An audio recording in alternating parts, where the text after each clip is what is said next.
Roshipal, good evening.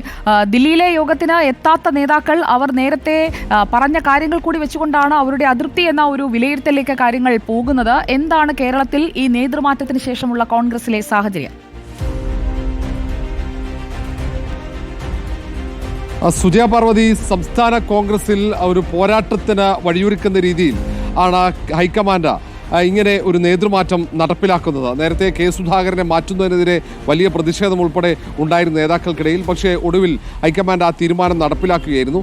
പക്ഷേ അതിനുശേഷം കോൺഗ്രസിനകത്ത് ചില കോണുകളിൽ നിന്നും അപസ്വരങ്ങൾ ഉയർന്നു തുടങ്ങി. അന്ന് പരിപാടിയിൽ തന്നെ കൊടിക്കുന്നിൽ സുരേഷും അതിനൊപ്പം തന്നെ കെ മുരളീധരനും ചില അമർഷം മനസ്സിൽ ഒതുക്കിക്കൊണ്ട് ചില സൂചനകൾ, തങ്ങൾക്ക് അതിൽ അതൃപ്തിയുണ്ടെന്ന സൂചനകൾ അവരുടെ പ്രസംഗത്തിൽ പ്രകടമാക്കുകയും ചെയ്തു. ഏതായാലും ഈ ഒരു സാഹചര്യത്തിൽ കൂടിയാണ് ബഷീർ പറഞ്ഞതുപോലെ സംസ്ഥാന കോൺഗ്രസിൽ ഒരു ഐക്യത്തിൻ്റെ കാഹളം മുഴക്കുക എന്ന ഉദ്ദേശത്തോടെ ഇങ്ങനെ ഒരു യോഗം, മുതിർന്ന നേതാക്കളുടെ യോഗം ദില്ലിയിൽ വിളിപ്പിച്ചത്. പക്ഷേ ആ യോഗത്തിൽ നിന്നും പ്രധാനപ്പെട്ട മുൻ KPC അധ്യക്ഷന്മാർ അവർ പങ്കെടുക്കുന്നില്ല എന്നതാണ് ഏറ്റവും പ്രധാനപ്പെട്ടത്. കോൺഗ്രസ് നേതൃത്വത്തെ സംബന്ധിച്ചിടത്തോളം ആശങ്കപ്പെടുന്നത് കൂടിയാണ്.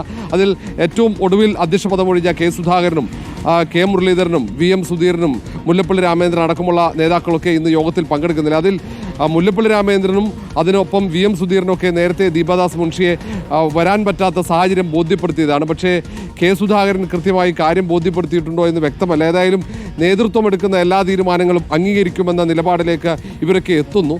പക്ഷേ എല്ലാവരും അവരുടെ അതൃപ്തി മനസ്സിൽ ഒതുക്കുകയാണ്. കാരണം തദ്ദേശ നിയമസഭാ തെരഞ്ഞെടുപ്പ് വരാനിരിക്കുകയാണ്. കോൺഗ്രസിനെ സംബന്ധിച്ചിടത്തോളം വലിയ പ്രതീക്ഷയാണ്. അതുകൊണ്ട് തന്നെ വലിയ ആത്മവിശ്വാസത്തോടെ അവർ രംഗത്തേക്ക് ഇറങ്ങുകയാണ്, പോരാട്ടത്തിന് ഇറങ്ങുകയാണ്. കാരണം പൊതു നേതൃത്വം, ഇനി പുതിയ കമ്മിറ്റികൾ വരും, പുനഃസംഘടനാ ചർച്ചകളടക്കം ഇന്ന് തുടങ്ങുകയാണ്. അതിൽ പുതിയ ഭാരവാഹികൾ വേണം, വൈസ് പ്രസിഡന്റുമാരും ജനറൽ സെക്രട്ടറിമാരും ട്രഷറൊക്കെ വേണം. കാരണം കഴിഞ്ഞ 2-2.5 വർഷക്കാലമായി സംസ്ഥാന കോൺഗ്രസിന് ട്രഷറർ പോലും ഇല്ല എന്ന വലിയ ആക്ഷേപം ഉണ്ടായിരുന്നു. അതിനൊക്കെ പരിഹാരം കാണണം. ജില്ലാ കോൺഗ്രസ് കമ്മിറ്റികളിൽ പുനഃസംഘടന വേണം. 4 ജില്ലാ കോൺഗ്രസ് കമ്മിറ്റി ഒഴികെ മറ്റെല്ലാ ജില്ലാ കോൺഗ്രസ് കമ്മിറ്റികളും സമ്പൂർണ്ണമായി പുനഃസംഘടിപ്പിക്കാനാണ് ഹൈക്കമാൻഡ് തീരുമാനിച്ചിരിക്കുന്നത്. അങ്ങനെയുള്ള വളരെ പ്രധാനപ്പെട്ട ചർച്ചകളാണ് ഇന്ന് ദില്ലിയിൽ തുടക്കമിടുന്നത്. ആ ചർച്ചയിലാണ് ഈ മുൻ KPC അധ്യക്ഷന്മാർ, സംസ്ഥാനത്തെ ഏറ്റവും മുതിർന്ന കോൺഗ്രസ് നേതാക്കൾ പങ്കെടുക്കാതെ മാറി നിൽക്കുന്നത്. സുജയ, അവർ പങ്കെടുക്കാതെ നിൽക്കുമ്പോൾ പ്രശ്നപരിഹാരം എന്താണ് അവിടെ ഉണ്ടാകാൻ പോകുന്നത് എന്ന ചോദ്യം ഇവിടെ ബാക്കിയാണ്.